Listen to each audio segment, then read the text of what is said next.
En el gran tablero de la historia, pocas rivalidades han sido tan personales, tan complejas y tan fatales como la que enfrentó a dos reinas.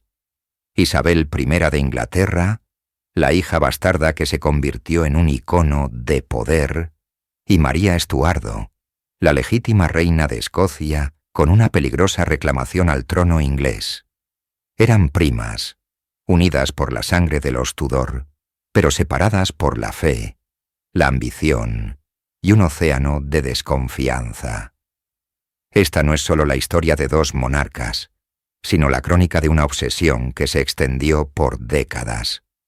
Una danza mortal de espionaje, traición y cartas secretas, donde cada movimiento podía significar la gloria o el cadalso.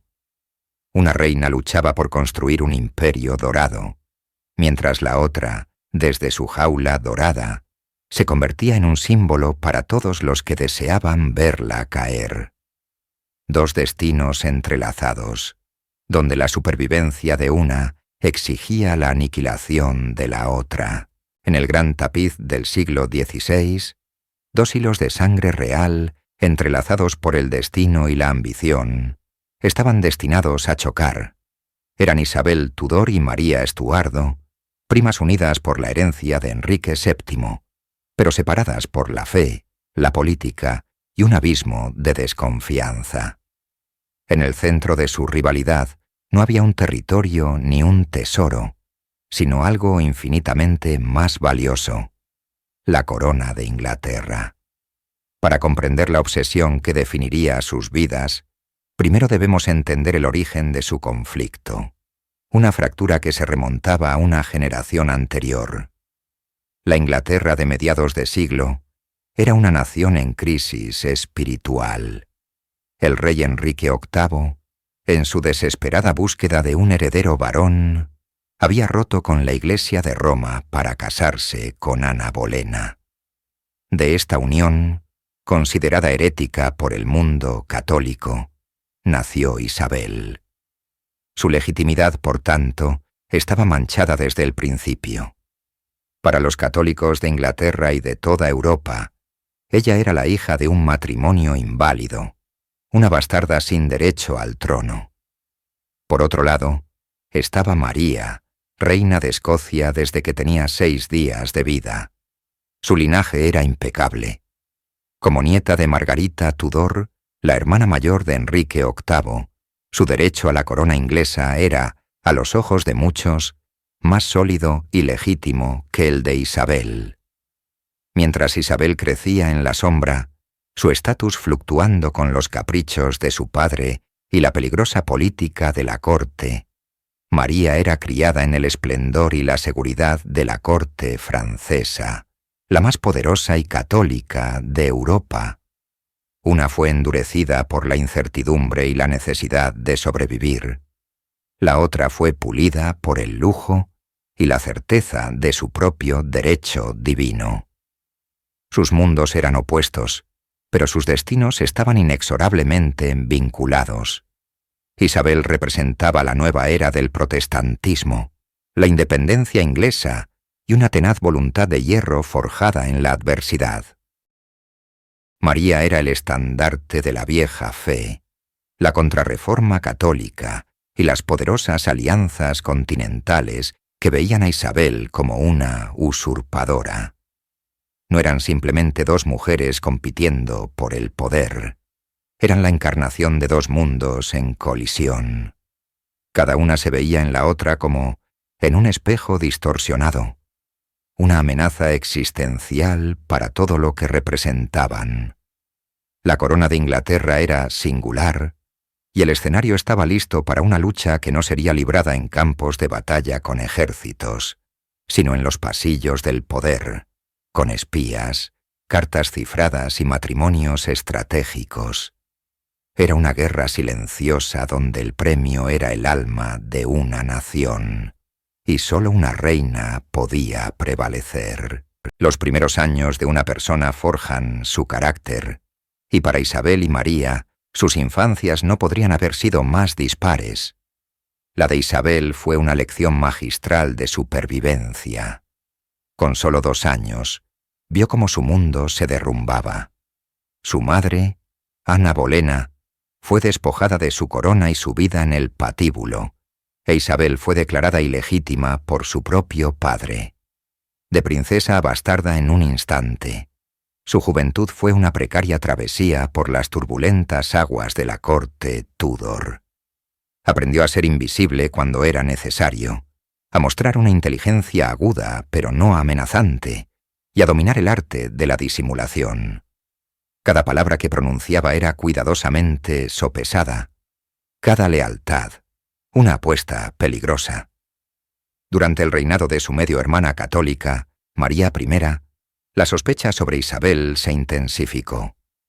Acusada de conspirar con rebeldes protestantes, fue encerrada en la Torre de Londres, el mismo lugar donde su madre encontró su fin. Cada día se despertaba sin saber si sería el último, esperando el sonido de los pasos del verdugo. Esta experiencia en la sombra del hacha la marcó para siempre, enseñándole a no confiar en nadie y a valorar su propia vida y libertad por encima de todo. Mientras tanto, al otro lado del canal, la vida de María Estuardo era un cuento de hadas.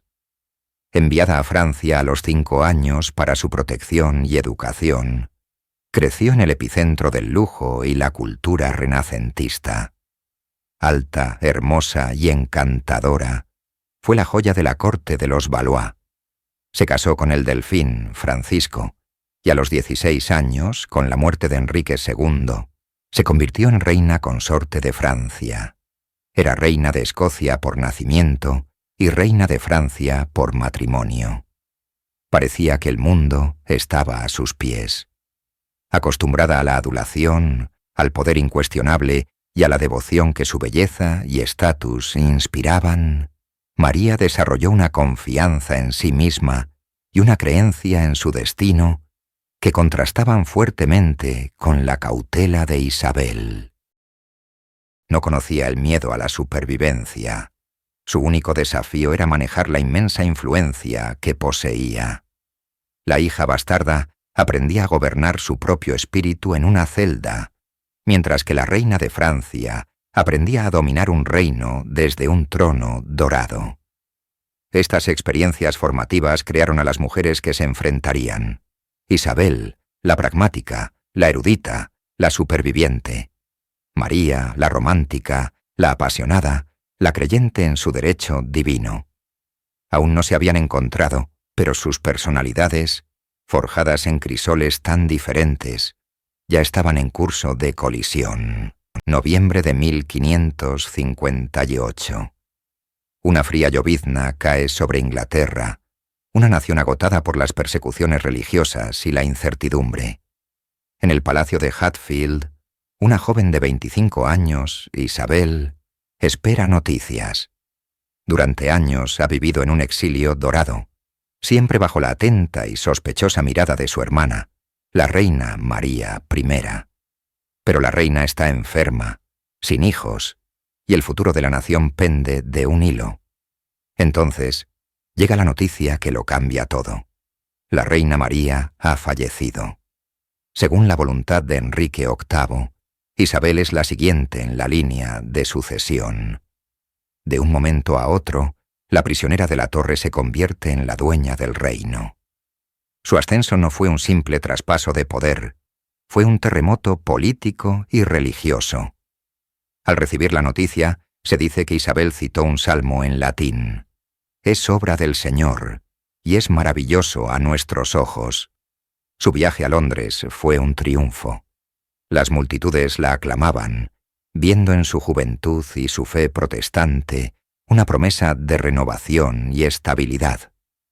Pero bajo la superficie de la celebración, las amenazas se arremolinaban. El tesoro estaba vacío. El país estaba dividido por la religión y las grandes potencias católicas de Europa, España y Francia la veían con hostilidad. Para ellos, ella no era la reina legítima. La verdadera reina, en su opinión, se encontraba en la corte francesa. Al enterarse de la ascensión de Isabel, María Estuardo y su esposo, el rey Francisco II de Francia, tomaron una decisión audaz y provocadora. A instancias de su poderoso suegro, el rey Enrique II, comenzaron a usar el escudo de armas de Inglaterra, cuartelándolo con el de Francia y Escocia. Era una declaración inequívoca. Se proclamaban los verdaderos monarcas de Inglaterra. Este acto fue la primera jugada abierta en su gran partida de ajedrez. Fue una bofetada directa a la autoridad de Isabel, un desafío que no podía ignorar. Mientras tanto, en Londres, Isabel se preparaba para su coronación en la abadía de Westminster. Fue un espectáculo de magnificencia diseñado para consolidar su poder y proyectar una imagen de autoridad divina. Al colocar la pesada corona de San Eduardo sobre su cabeza, Isabel no solo aceptaba un reino, sino también un destino lleno de peligros. Sabía que su prima en Francia era más que una rival. Era una alternativa viviente a su gobierno, un imán para cada católico descontento en su propio reino. El ascenso inesperado de Isabel no fue el final de sus problemas, sino el comienzo de la mayor prueba de su vida. La corona estaba en su cabeza, pero la sombra de otra reina se cernía sobre su trono. El destino es caprichoso. En 1560, la rueda de la fortuna, que había elevado a María Estuardo a alturas deslumbrantes, giró con una velocidad brutal. Su joven esposo, el rey Francisco II de Francia, enfermó repentinamente y falleció. Con solo 18 años, María pasó de ser la poderosa reina de Francia a una joven viuda en una corte que ya no era la suya. El poder real pasó a manos de su suegra, la astuta y pragmática Catalina de Médici, quien como regente de su hijo menor, Carlos IX, no tenía intención de compartir la autoridad. Para Catalina, María ya no era un activo, sino un peón extranjero con peligrosas pretensiones.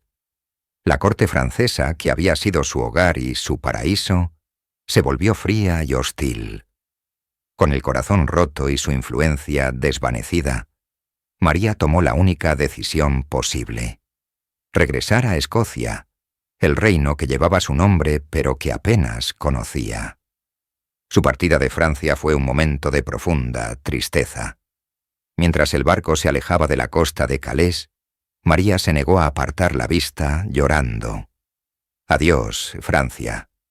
Creo que nunca volveré a verte». Su lamento fue profético.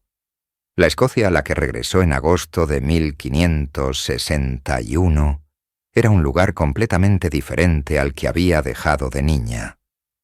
Durante su ausencia, la Reforma protestante había barrido el país con una fuerza imparable. Liderada por el carismático y severo predicador John Knox, la nobleza escocesa había abrazado el calvinismo. Knox, en sus sermones, tronaba contra lo que llamaba el monstruoso regimiento de las mujeres y consideraba el catolicismo de María como una idolatría abominable. María, una católica devota criada en el esplendor de las ceremonias romanas, desembarcó en el puerto de Leyde bajo una densa niebla, un presagio del clima político y religioso que la esperaba. Llegó no como una soberana todopoderosa, sino como una extraña en su propia tierra, vista con profunda sospecha por sus súbditos protestantes y sus ambiciosos lores. Desde Londres, Isabel observaba el regreso de su prima con una mezcla de alivio y aprensión. Con María fuera de Francia, la amenaza de una invasión franco-escocesa disminuía. Sin embargo, ahora tenía a su rival mucho más cerca, justo en su frontera norte, un faro potencial para las conspiraciones católicas dentro de Inglaterra. El regreso de María a Escocia no fue el final de su historia, sino el comienzo de su capítulo más trágico y peligroso. La joven reina, acostumbrada a la obediencia y la admiración, ahora tenía que navegar por las traicioneras aguas de la política de clanes escoceses y el fanatismo religioso, todo bajo la atenta mirada de su vigilante prima en el sur. Con ambas reinas ahora gobernando en sus respectivos tronos, comenzó uno de los duelos diplomáticos más fascinantes de la historia. Aunque nunca se encontraron cara a cara, Isabel y María iniciaron una intensa correspondencia que duraría años. Sus cartas eran un campo de batalla de ingenio, afecto fingido y amenazas veladas, un verdadero juego de espejos donde cada palabra tenía múltiples significados. Se dirigían la una a la otra con términos cariñosos como mi buena hermana y querida prima, pero bajo la superficie de la cortesía familiar se desarrollaba una lucha de voluntades de alto riesgo. El principal punto de discordia era la sucesión inglesa. María buscaba desesperadamente que Isabel la nombrara oficialmente su heredera. Era su mayor ambición, la validación final de su linaje Tudor. Creía que, como pariente más cercana de Isabel y sin hijos, era su derecho de nacimiento. Isabel, por su parte, era una maestra de la evasiva. Sabía que nombrar un sucesor, especialmente uno católico como María, la convertiría en un blanco. Cualquier noble descontento o conspirador tendría una alternativa clara a la que acudir. Mientras yo viva, solía decir, no cavaré mi propia tumba. En cambio, Isabel utilizó la cuestión de la sucesión como una poderosa herramienta de negociación. Le ofreció a María un trato. Consideraría su reclamo si María ratificaba el Tratado de Edimburgo de 1560. Este tratado, firmado por los representantes de María, pero nunca por ella personalmente, la obligaría a renunciar formalmente a cualquier reclamo sobre el trono inglés mientras Isabel viviera. Para María esto era inaceptable. Renunciar a su reclamo era renunciar a su mayor baza. Así, quedaron atrapadas en un punto muerto. Sus embajadores, William Cecil por parte de Isabel y William Maitland de Lethington por parte de María, tejían complejas redes de propuestas y contrapropuestas. Se intercambiaban retratos, permitiendo que cada reina estudiara el rostro de su rival, buscando pistas sobre su carácter. Isabel veía la belleza y el encanto de María y reconocía su poder de seducción. María veía la inteligencia y la determinación en los ojos de Isabel y comprendía que no se enfrentaba a una mujer ordinaria. La lucha se extendió al ámbito personal. Isabel, la reina virgen, comenzó a interferir en los planes de matrimonio de María, la joven y fértil viuda. Propuso a su propio favorito, Robert Dudley, como un posible esposo para María, un movimiento extraordinario diseñado para controlar a su prima a través de un hombre leal a ella. Era una propuesta a la vez insultante y astuta, un intento de neutralizar la amenaza dinástica de María. El juego de espejos estaba en pleno apogeo.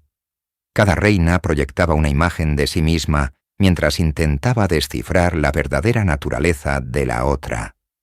Eran familia y enemigas, aliadas potenciales y rivales mortales, atrapadas en una danza de poder que definiría el futuro de Gran Bretaña.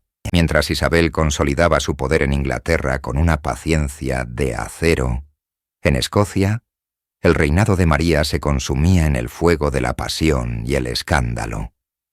Su elección de marido, el apuesto pero vanidoso y cruel Lord Darnley, resultó ser un desastre catastrófico. Aunque le dio lo que más anhelaba, un heredero varón, el futuro Jacobo VI de Escocia y I de Inglaterra, la unión se agrió rápidamente. La ambición de Darnley era insaciable. Exigía un poder que María no estaba dispuesta a conceder. La tensión en la corte escocesa era palpable, un preludio de la tragedia que se avecinaba. El brutal final del secretario y confidente de María, David Rizzio, a manos de un grupo de nobles liderado por el propio Darnley, fue la fractura irreparable. El amor, si alguna vez lo hubo, se convirtió en desprecio. En la fría noche del 10 de febrero de 1567, una explosión ensordecedora sacudió la finca de Kirkhope Field, en las afueras de Edimburgo, donde Darnley se recuperaba de una enfermedad. La casa fue reducida a escombros, pero el cuerpo del consorte real fue encontrado en el jardín, aparentemente sin marcas de la explosión. Había sido sofocado. El principal sospechoso fue un hombre audaz y carismático que había capturado la atención de la reina, James Hepburn, conde de Bothwell.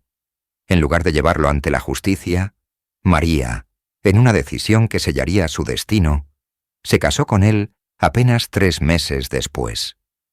Para los lores protestantes de Escocia y para una horrorizada Europa, aquello fue una confesión. La reina se había casado con el hombre que todos creían responsable del fin de su marido. Desde Londres, Isabel observaba con una mezcla de fascinación y cálculo político. Cada error de su prima, cada escándalo, era un clavo más en el ataúd de las pretensiones de María al trono inglés. La imagen de María como una adúltera y conspiradora era un arma propagandística de incalculable valor. La rebelión de los lores escoceses no se hizo esperar. Acusaron a María de tiranía y la confrontaron en Carberry Hill. Su ejército la abandonó, seducido por las promesas de los nobles. La reina de Escocia, que había regresado a su patria con tantas esperanzas, se encontraba ahora sola, traicionada y a merced de sus enemigos. Su corona pendía de un hilo, y su libertad estaba a punto de desvanecerse. La confrontación en Carberry Hill fue el principio del fin. Abandonada por sus tropas y enfrentada a la fría hostilidad de sus lores, María Estuardo no tuvo más opción que rendirse. La llevaron a Edimburgo entre los insultos y las burlas de su propio pueblo, que la veía como una mujer caída en desgracia. Su destino inmediato fue una prisión insular, el castillo de Loch Leven, una fortaleza sombría en medio de un lago. Allí, aislada y bajo una inmensa presión, sufrió un colapso físico y emocional. Fue en ese estado de vulnerabilidad que sus captores la obligaron a firmar los documentos de abdicación. El trono de Escocia pasaba a su hijo de apenas 1 año, Jacobo, y el poder real quedaba en manos de un regente protestante, su propio medio hermano, el conde de Moray. Para el mundo, la reina de Escocia había dejado de existir, pero el espíritu de María no se había quebrado del todo. En su encierro, su encanto y su estatus real aún ejercían una poderosa atracción. Con la ayuda de la familia Douglas, los dueños del castillo, planeó una fuga audaz. En una noche de mayo de 1568, disfrazada de sirvienta, logró cruzar el lago en un pequeño bote y alcanzar la orilla, donde la esperaban sus leales seguidores. En cuestión de días, logró reunir un ejército de 6.000 hombres, un testimonio de la lealtad que todavía inspiraba. Su objetivo era enfrentarse a las fuerzas del regente Moray y recuperar su corona. La batalla decisiva tuvo lugar en Langside, cerca de Glasgow. Fue un enfrentamiento breve, pero brutal. El ejército de María, aunque numeroso, carecía de la disciplina y el liderazgo de las tropas del regente. La derrota fue total y aplastante. Con su ejército disperso y todas las rutas de escape en Escocia cortadas, María tomó la decisión más fatídica de su vida. Huyó hacia el sur, hacia la frontera con Inglaterra. En su desesperación, creía que su prima, la reina Isabel, le ofrecería refugio y ayuda para reclamar su trono. Ignoraba las advertencias de sus consejeros, quienes le suplicaban que se dirigiera a Francia. Confiando en los lazos de sangre y en las cartas amables que había intercambiado con Isabel, María cruzó el estuario de Solway en un simple barco de pesca, aterrizando en suelo inglés el 16 de mayo. Creía que había encontrado un santuario. En realidad, acababa de entrar voluntariamente en la trampa de su mayor rival. La llegada de María a Inglaterra desató una tormenta política en la corte de Isabel. La reina fugitiva no era una suplicante cualquiera. Era una exreina de Francia, la reina legítima de Escocia a ojos de muchos, y lo más peligroso de todo, la heredera católica al trono de Inglaterra. Su mera presencia era un imán para la disidencia. Isabel se enfrentaba ni a un dilema sin solución aparente. Devolver a María a Escocia significaría apoyar a una reina católica contra los lores protestantes, arriesgando una guerra civil en su frontera y la ira de sus propios súbditos. Permitirle viajar a Francia era aún peor. Allí, sus poderosos parientes, los Guisa, la usarían como una pieza de ajedrez para desestabilizar a Inglaterra. Pero dejarla libre en territorio inglés era impensable. Los católicos ingleses, que veían a Isabel como una hereje ilegítima, se congregarían a su alrededor, convirtiéndola en el estandarte de la rebelión. Isabel, maestra de la dilación y la ambigüedad, eligió un camino intermedio. Declaró que no podía recibir a su prima mientras pesaran sobre ella las graves acusaciones sobre el final de su marido, Lord Darnley. Era una jugada brillante. Bajo el pretexto de la justicia y el decoro, Isabel justificaba el confinamiento de María. Para dar una apariencia de legitimidad, se organizó una conferencia en York y luego en Westminster. Los lores escoceses presentaron su evidencia, incluyendo las infames cartas del cofre. Estos documentos, supuestamente escritos por María Bothwell, parecían probar su complicidad en el complot. Su autenticidad era, y sigue siendo, muy dudosa, probablemente falsificaciones o extractos manipulados. Pero su efecto fue devastador. Aunque la conferencia no llegó a un veredicto formal de culpabilidad, manchó la reputación de María de forma indeleble y proporcionó a Isabel la excusa perfecta. María fue trasladada al castillo de Bolton, bajo la atenta vigilancia de Sir Francis Knollys. Oficialmente, era una reina invitada, tratada con el respeto debido a su rango. Pero las puertas estaban cerradas, sus cartas eran interceptadas y sus visitantes cuidadosamente seleccionados. Poco a poco, la terrible verdad comenzó a calar en la mente de María. No era una huésped esperando ayuda, era una prisionera. La amable hospitalidad de su prima Isabel era la seda que envolvía una jaula de acero. El cautiverio de María no fue en una mazmorra fría y húmeda, sino en una sucesión de castillos y mansiones señoriales. Bolton, Tutbury, Sheffield, Chartley. Los nombres cambiaban, pero la realidad era la misma. Era una jaula dorada, un confinamiento diseñado para mantenerla aislada del mundo, sin provocar la ira de las potencias católicas de Europa. Bajo la custodia del conde de Shrewsbury, durante casi 15 años, María mantenía la apariencia de una corte. Tenía a su disposición un séquito de damas de compañía, sirvientes y secretarios. Se le permitía recibir regalos, vestir con las mejores sedas y terciopelos y disfrutar de comidas dignas de su estatus. Sus aposentos eran lujosos, decorados con tapices y muebles finos. Sin embargo, cada ventana tenía barrotes invisibles. Cada paseo por los jardines era vigilado, y cada palabra que escribía o recibía era susceptible de ser leída por ojos extraños. Esta vida de inactividad forzada comenzó a minar su salud. Afectada por el reumatismo y la falta de ejercicio, la vibrante reina que había cabalgado a la cabeza de ejércitos, se vio reducida a una mujer que pasaba sus días bordando, rezando y conspirando. Porque en su aislamiento, María se convirtió en lo que Isabel más temía, el epicentro de la conspiración católica. En 1569, apenas un año después de su llegada, estalló la Rebelión del Norte. Nobles católicos del norte de Inglaterra se alzaron en armas con el doble objetivo de restaurar la fe católica y liberar a María para ponerla en el trono. La rebelión fue aplastada sin piedad por las fuerzas de Isabel, y las represalias fueron severas.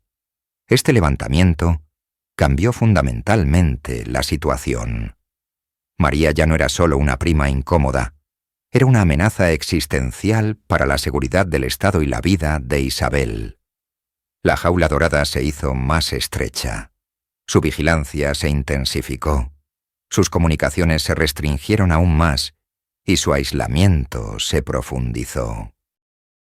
El Papa Pío V echó más leña al fuego al excomulgar a Isabel en 1570, declarándola depuesta y liberando a sus súbditos católicos de su lealtad. Ahora cualquier complot para derrocar a Isabel tenía la bendición papal, y María era su candidata inevitable. Cada nuevo complot descubierto, como el de Ridolfi, solo servía para apretar más los nudos de la red que la envolvía, convenciendo al consejo de Isabel de que mientras María viviera, la reina de Inglaterra nunca estaría a salvo. A medida que la amenaza que representaba María crecía, un nuevo poder emergía en el corazón del gobierno de Isabel. Sir Francis Walsingham, su secretario principal y maestro de espías. Walsingham era un protestante puritano, un hombre de una devoción fanática hacia su reina y su fe, y de una frialdad absoluta en la ejecución de sus deberes.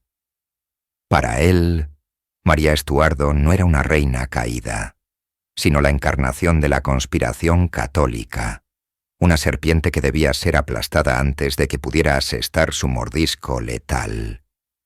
Con una energía implacable, Walsingham construyó la red de inteligencia más sofisticada de la Europa del siglo XVI.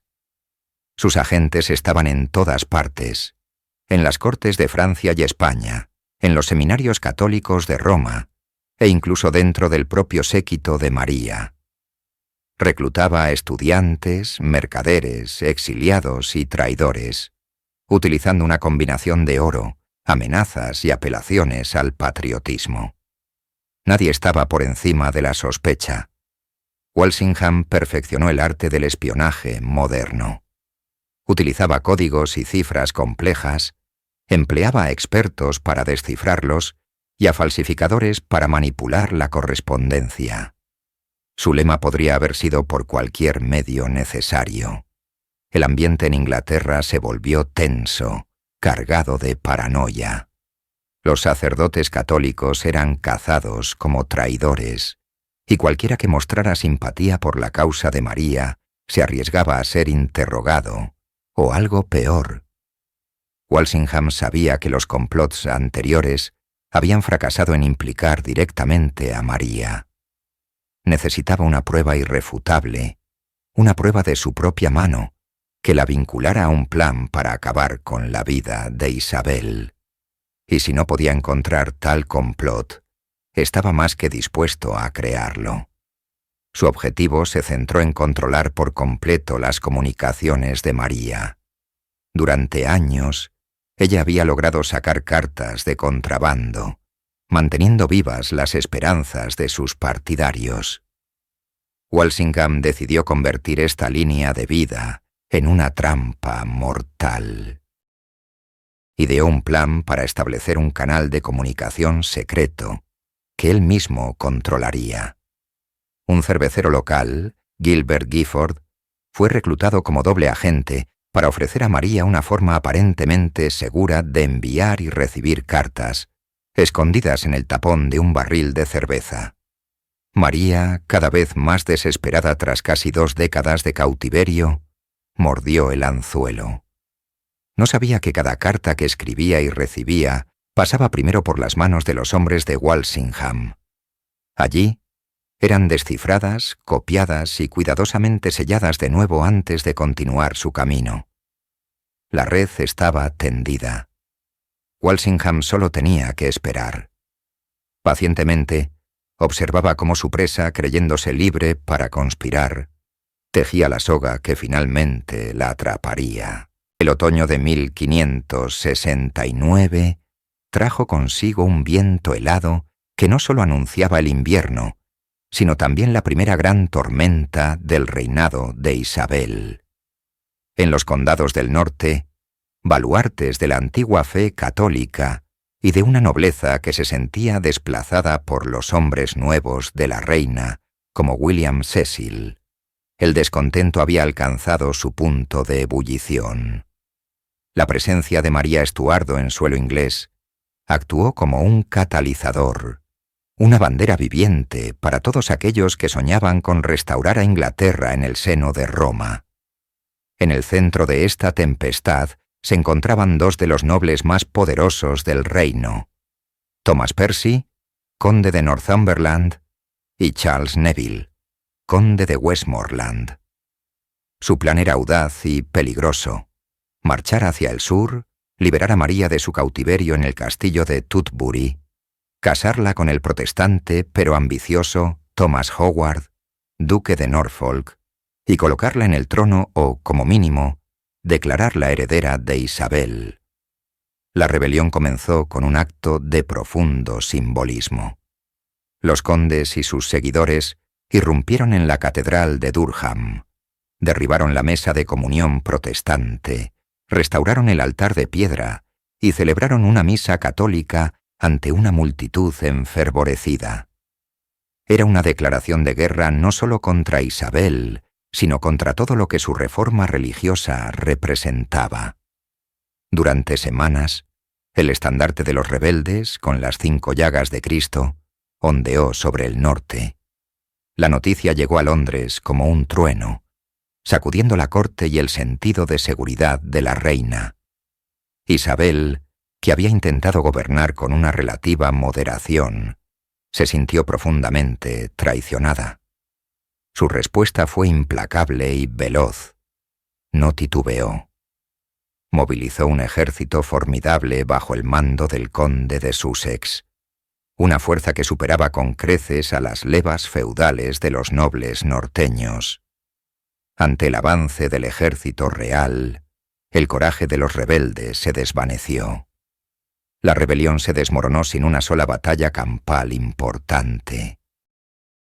Neville y Westmoreland huyeron a la Europa continental, mientras que Northumberland fue capturado en Escocia y entregado a Isabel.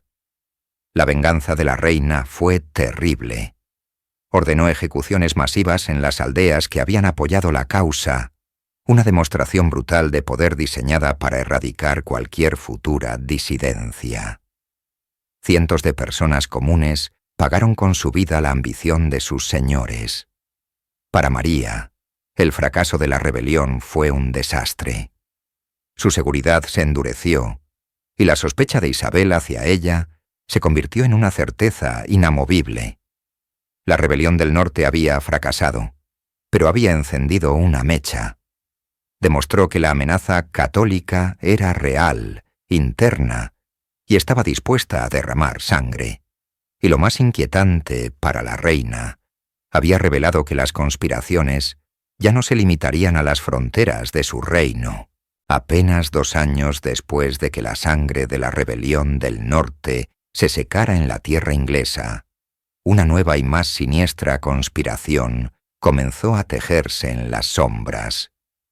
Esta vez, la amenaza no provenía de nobles descontentos del interior, sino de las capitales más poderosas de la Europa católica.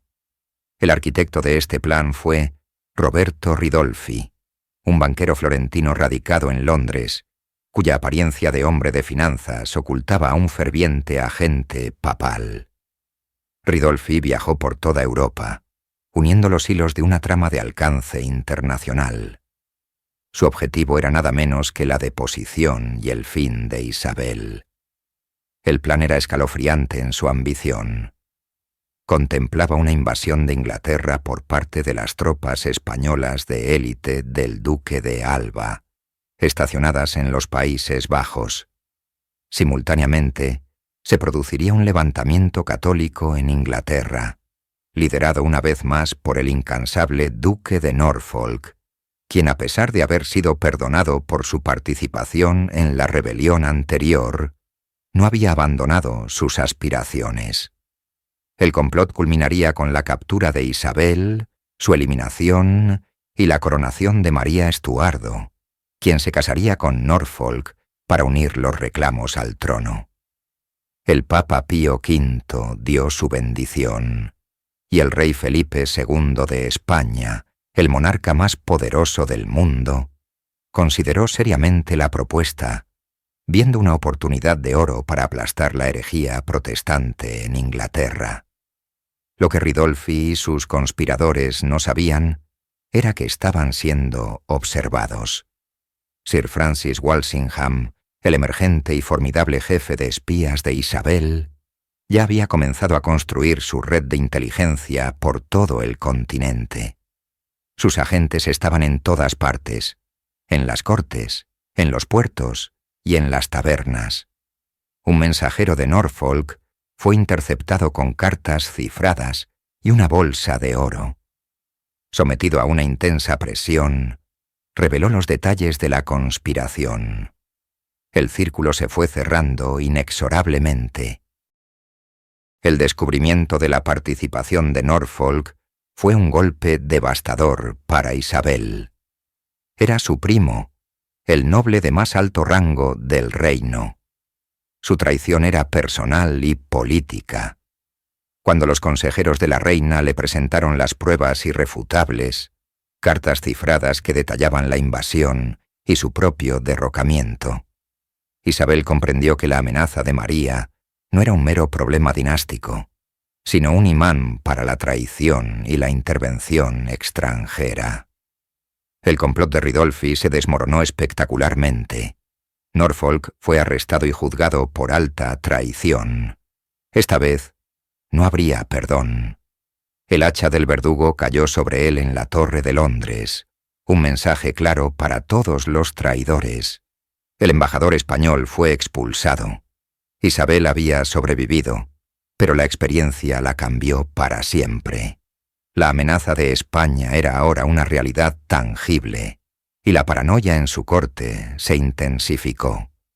María Estuardo, aunque no se pudo probar su implicación directa más allá de toda duda, quedó aún más aislada, una prisionera cuya mera existencia ponía en peligro la vida de la reina y la estabilidad de todo el reino. Tras el complot de Ridolfi, los muros alrededor de María Estuardo se hicieron más altos y gruesos, tanto literal como figuradamente. Comenzó para ella un largo y monótono peregrinaje a través de varios castillos y mansiones del centro de Inglaterra: Sheffield, Winfield, Tutbury, Chartley.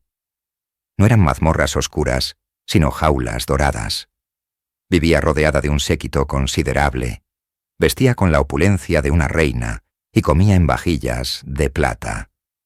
Sin embargo, cada ventana tenía rejas, cada paseo por el jardín era vigilado, y cada carta que escribía o recibía era susceptible de ser interceptada. Su carcelero durante muchos de estos años, el conde de Shrewsbury, se vio casi arruinado por el coste de mantener a su prisionera real. Para María, una mujer de acción, espíritu libre y acostumbrada a gobernar, este confinamiento fue una tortura psicológica. Los días se sucedían en una rutina sofocante. Rezaba, bordaba intrincados tapices que a menudo contenían mensajes simbólicos de su martirio, jugaba a las cartas y conspiraba. Su esperanza de una liberación diplomática o de un rescate por parte de su hijo, Jacobo, en Escocia, se desvanecía con cada año que pasaba. La frustración y el resentimiento se enquistaron en su corazón, transformando a la joven y encantadora reina en una mujer endurecida y dispuesta a arriesgarlo todo por la libertad y la corona que creía suya por derecho divino. Mientras tanto, en Londres, Isabel vivía en su propia prisión, una fortaleza de paranoia y responsabilidad. La cuestión escocesa Era una herida abierta que se negaba a cicatrizar. Cada rumor de un nuevo complot, cada informe de sus espías, cada sermón puritano que pedía la cabeza de esa Jezabel, aumentaba la presión sobre ella. Estaba atrapada en un dilema insoportable. Ejecutar a María era violar la santidad de una soberana ungida por Dios, un precedente aterrador que podría volverse en su contra. Sería un acto que indignaría a las potencias católicas de Europa y mancharía su legado. Pero mantenerla con vida era invitar a la traición, al asesinato y a la invasión. Era un riesgo constante para su propia vida y para la frágil paz de su reino. Esta indecisión, que exasperaba a sus consejeros como Walsingham y Cecil, revelaba la profunda lucha interna de Isabel. Veía en María un reflejo de sí misma, una mujer soberana en un mundo de hombres, una prima de sangre real. Quizás sentía una extraña compasión, o quizás era el frío cálculo político lo que detenía su mano. Estos largos años de aislamiento no hicieron más que profundizar el abismo entre las dos reinas. La correspondencia entre ellas, cuando se permitía, estaba llena de reproches velados y falsas promesas. El tiempo no curaba las heridas, las infectaba. En la soledad de su cautiverio, María se convenció de que solo una acción drástica podría liberarla. Y en el corazón del poder, los hombres de Isabel, liderados por el implacable Francis Walsingham, llegaron a la misma conclusión. Para proteger a su reina, debían encontrar la manera de que María se condenara a sí misma sin lugar a dudas.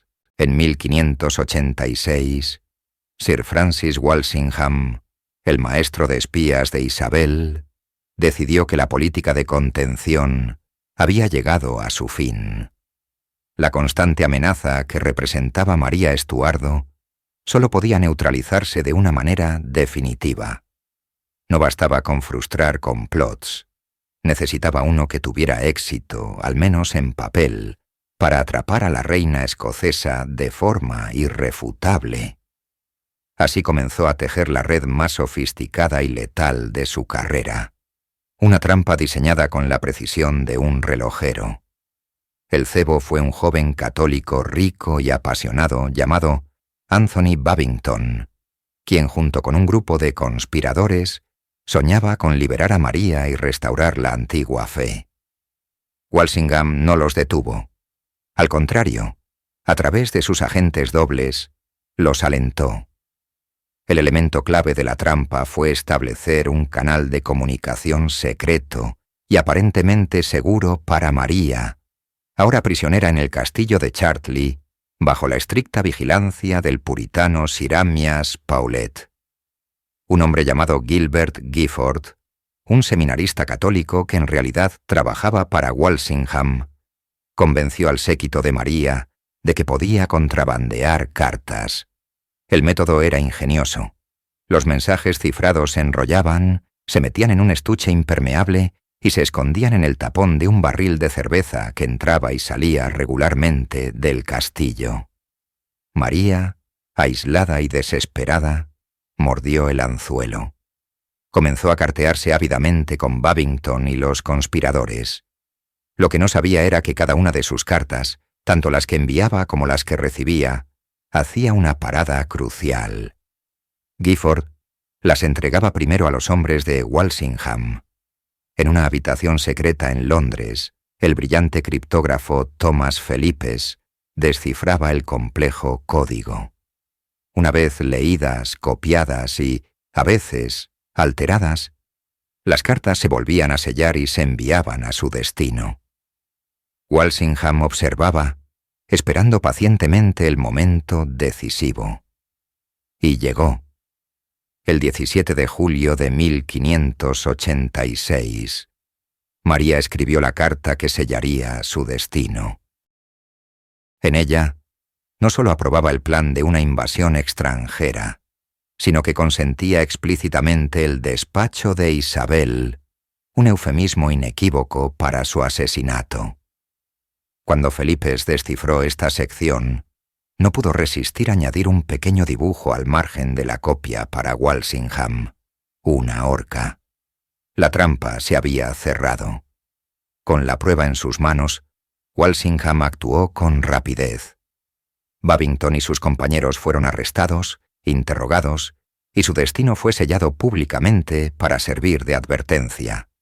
Pero el verdadero objetivo siempre había sido María. Walsingham se presentó ante Isabel con las copias de las cartas, la prueba irrefutable de la traición de su prima. Para la reina de Inglaterra fue un momento de terrible claridad. Durante casi 2 décadas había vivido con esta sombra sobre su hombro. Ahora, la sombra había tomado forma, con la propia caligrafía de María. Ya no había lugar para la ambigüedad, la vacilación o la esperanza de una reconciliación. La evidencia era abrumadora. La trampa de Walsingham no solo había funcionado, sino que había forzado a Isabel a una encrucijada de la que no había retorno. En octubre de 1586, el gran salón del castillo de Fotheringhay fue transformado en un tribunal. Se erigió una plataforma con un dosel, pero el trono que debía ocupar la acusada, María, reina de Escocia, fue retirado deliberadamente. En su lugar, se colocó una silla de terciopelo carmesí. Frente a ella, se sentarían 46 de los hombres más poderosos de Inglaterra. Condes, barones y consejeros privados, convocados para un acto sin precedentes en la historia europea. Juzgar a una reina soberana ungida por la mano de Dios. Cuando María fue conducida al salón, su porte era regio y desafiante. Al principio se negó a reconocer la legitimidad de la corte. «Soy una reina absoluta», declaró, «y no me someteré a la jurisdicción de nadie». Argumentó con elocuencia que solo Dios podía ser su juez. Sin embargo, persuadida de que no cooperar sería interpretado como una admisión de culpa, finalmente accedió a defenderse, no como una acusada, sino para limpiar su honor. El juicio fue una confrontación dramática.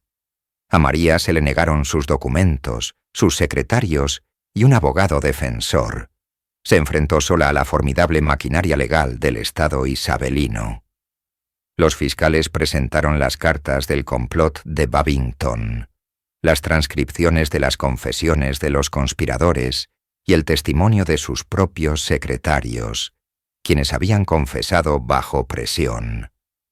Con una agudeza mental asombrosa, María se defendió punto por punto. Afirmó que las cartas eran falsificaciones, que sus secretarios habían sido coaccionados y que, si bien había buscado ayuda de príncipes extranjeros para su liberación, nunca había consentido el perjuicio de la reina Isabel. «No negaré», admitió con astucia, «que he anhelado la libertad». Su dignidad y su defensa apasionada impresionaron a muchos de los presentes, pero las pruebas presentadas por la corona eran abrumadoras.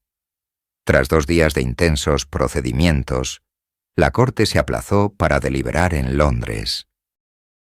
El veredicto, dictado a finales de octubre, no fue una sorpresa. Culpable de alta traición. El Parlamento se reunió y exigió la ejecución inmediata de María para la seguridad de la reina y del reino. Pero la decisión final recaía en una sola persona, Isabel, y ella se sumió en una profunda agonía. Durante semanas, eludió a sus consejeros y se encerró con su propia conciencia.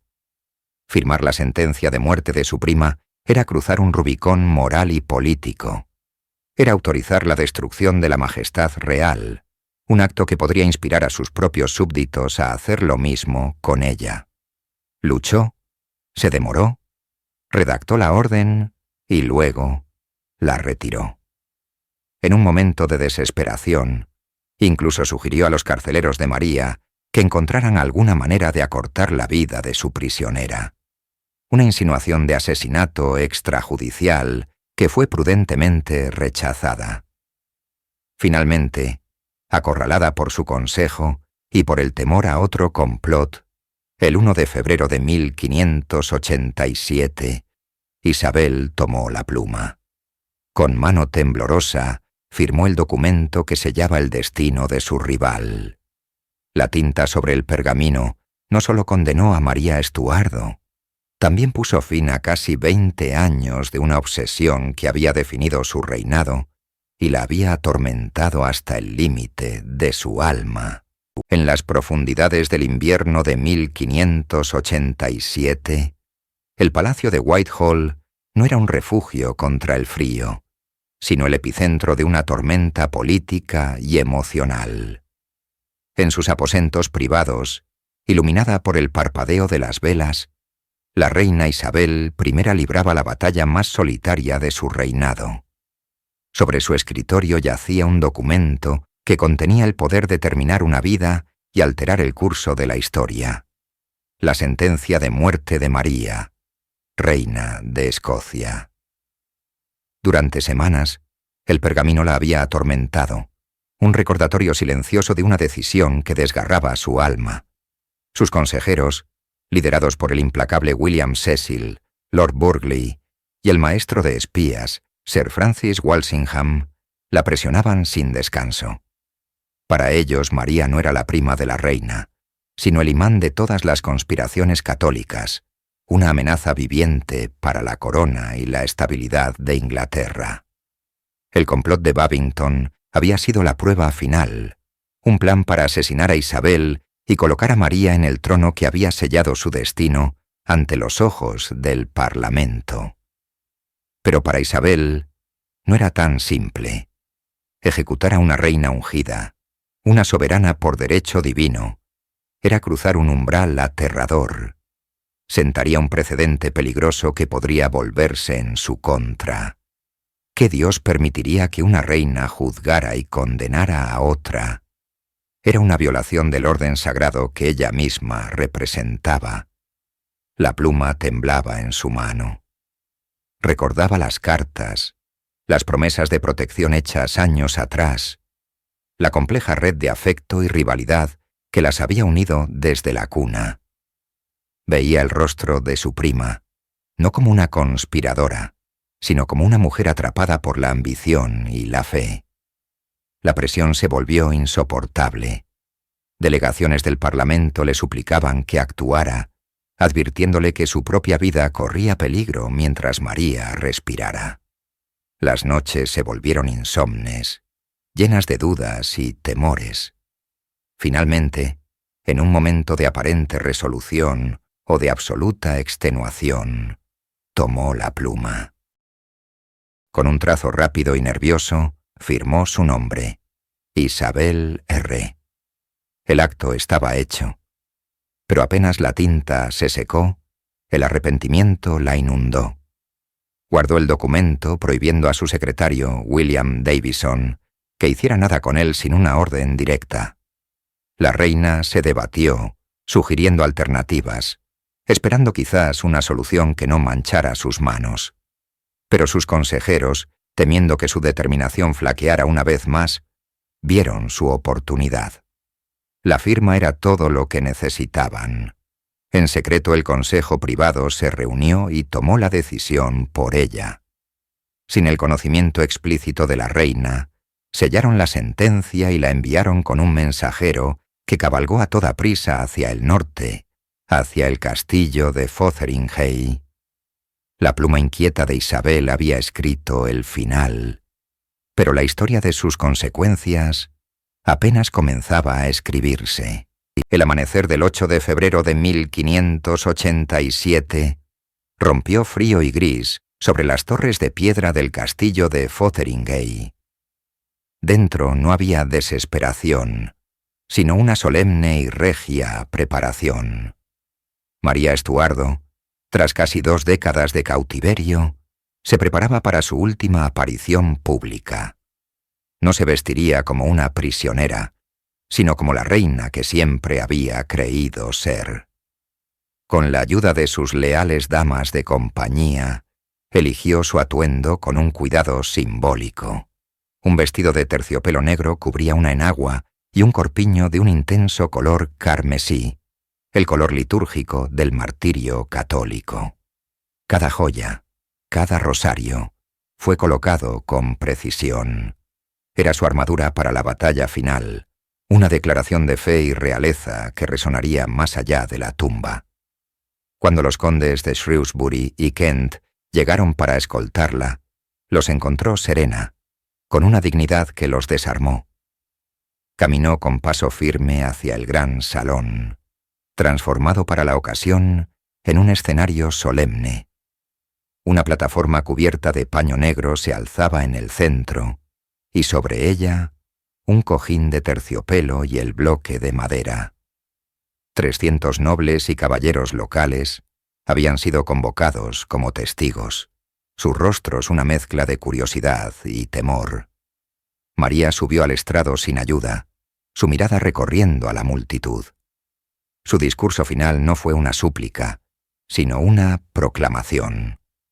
Habló con voz clara y firme, perdonando a sus enemigos y afirmando su inocencia en cualquier complot contra la vida de Isabel.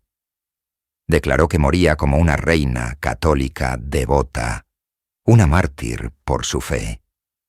Ignoró las súplicas del deán de Peterborough para que abrazara la fe protestante, aferrándose a su crucifijo de marfil.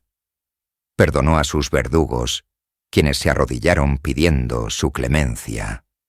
Con una calma asombrosa, permitió que sus damas le quitaran el vestido negro, revelando el sobrecogedor atuendo rojo que había debajo. La multitud ahogó un grito. Era una visión impactante, un desafío final. Se arrodilló, vendó sus propios ojos y apoyó el cuello en el bloque. Sus últimas palabras fueron una oración en latín: In manus tuas, Domine, commendo spiritum meum. En tus manos, Señor, encomiendo mi espíritu. La hoja cayó, y con ella una corona forjada en la tragedia. En el silencio que siguió, un pequeño perro, un Skye Terrier que se había escondido entre los pliegues de su falda, emergió y se acurrucó junto al cuerpo de su ama, negándose a moverse. El amanecer en Fotheringhay se había teñido de rojo, y la noticia de este acto final comenzó su inexorable viaje hacia Londres, llevando consigo el peso de una nueva era. Cuando la noticia de que la sentencia se había cumplido llegó a la corte de Isabel, no hubo celebración. En su lugar, se desató una tormenta de furia regia, tan calculada como aterradora. Isabel clamó que sus órdenes habían sido desafiadas, que su voluntad había sido traicionada. Lloró y gritó, vistiendo de luto y negándose a ver a sus consejeros más cercanos, especialmente a Lord Burghley. Su ira se centró en un solo hombre, su secretario, William Davison. Él se convirtió en el chivo expiatorio de un acto que la propia reina había puesto en marcha. Davison, que había actuado bajo la presión del Consejo Privado, fue arrestado y enviado a la Torre de Londres. Fue acusado de desacato y de haber despachado la orden sin la autorización final de la reina. Su carrera quedó destruida y su fortuna confiscada. Fue el sacrificio necesario para mantener la fachada de la inocencia de Isabel ante un mundo horrorizado. ¿Era genuina su reacción? Los historiadores debaten hasta hoy. Pudo ser la angustia real de una reina que nunca quiso dar el paso final, o una magistral obra de teatro político diseñada para aplacar la ira de las potencias extranjeras. En Escocia, el hijo de María, el rey Jacobo VI, recibió la noticia con una mezcla de dolor filial y cálculo político. Su indignación era palpable, pero sabía que una guerra con Inglaterra pondría en peligro su mayor ambición: heredar el trono de Isabel. Tras una protesta formal, su furia se enfrió ante la perspectiva de unir las dos coronas. La reacción más peligrosa provino de la Europa católica. En Francia, la casa de Guisa, parientes de María, clamaba venganza, pero fue en España donde la noticia cayó como una chispa en un polvorín. el rey Felipe II, el campeón del catolicismo, vio el acto no solo como el final de una reina católica, sino como un desafío directo a su fe y a la autoridad de la Iglesia. La ejecución de María le proporcionó la justificación moral que había estado buscando para lanzar una ofensiva directa contra la Inglaterra hereje. El fantasma de María Estuardo resultó ser una fuerza mucho más poderosa que la reina cautiva. Se convirtió en una mártir, un símbolo sagrado para la causa católica. Su historia se contaba en panfletos y baladas por todo el continente, inspirando fervor y odio contra Isabel. La reina de Inglaterra había eliminado a su rival física, pero había creado una leyenda que la perseguiría por el resto de su vida. El espectro de Fotheringhay se cernía sobre Inglaterra, y en el palacio de El Escorial, un rey devoto y poderoso comenzaba a planificar la gran empresa que vengaría a la reina mártir. La respuesta de España no se hizo esperar. Desde su austero palacio monasterio de El Escorial, el rey Felipe II, el monarca más poderoso del mundo, ordenó la creación de la flota más formidable que los mares hubieran visto jamás. La llamó la Grande y Felicísima Armada. Su misión era una cruzada: derrocar a la reina hereje, vengar a la mártir María Estuardo y devolver a Inglaterra al seno de la Iglesia católica. Durante meses, los puertos de Lisboa y Cádiz bulleron con una actividad febril. Se construyeron y requisaron más de 130 barcos, desde imponentes galeones de guerra hasta naves de suministro. Se reclutaron 30.000 hombres, entre marineros y soldados de élite. La empresa era monumental, bendecida por el Papa y financiada por las riquezas del Nuevo Mundo. El plan era complejo.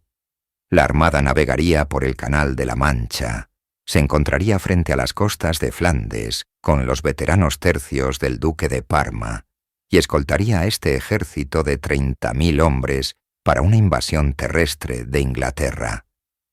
En el verano de 1588, la colosal flota zarpó, una media luna de poderío naval que parecía imparable. Inglaterra se preparó para la defensa con una mezcla de pánico y determinación. Se levantaron milicias a lo largo de la costa sur. La marina inglesa, aunque superada en número, contaba con barcos más pequeños, rápidos y maniobrables, y estaba comandada por marinos experimentados como Lord Howard, Sir Francis Drake y John Hawkins. Fue en este momento de crisis nacional cuando Isabel protagonizó uno de los episodios más icónicos de su reinado. Viajó a Tilbury para arengar a sus tropas. Vestida con una coraza de plata sobre un vestido blanco, pronunció un discurso que la inmortalizaría. Sé que tengo el cuerpo de una mujer débil y frágil, pero tengo el corazón y el estómago de un rey, y de un rey de Inglaterra. Sus palabras encendieron el espíritu de una nación. La batalla en el mar fue una serie de escaramuzas a lo largo del canal. Los ingleses hostigaban a la formación española, pero no podían romperla. El punto de inflexión llegó en Calais, donde la armada ancló esperando al duque de Parma. En la oscuridad de la noche, Drake lanzó 8 brulotes, barcos en llamas cargados de explosivos, contra la flota española. El pánico se apoderó de los españoles, que cortaron las anclas y rompieron su formación. Al día siguiente, en la batalla de Gravelinas, la flota inglesa, más ágil, infligió graves daños, pero el golpe de gracia no lo dieron los cañones, sino la naturaleza. Vientos huracanados, que los ingleses llamaron el viento protestante, empujaron a la maltrecha armada hacia el norte, impidiendo su regreso.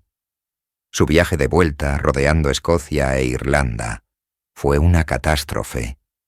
Las tormentas destrozaron docenas de barcos y miles de hombres perecieron. Inglaterra había sobrevivido, La derrota de la Armada fue una victoria propagandística de proporciones épicas, consolidando el protestantismo inglés y forjando la leyenda de Isabel como la salvadora de su pueblo.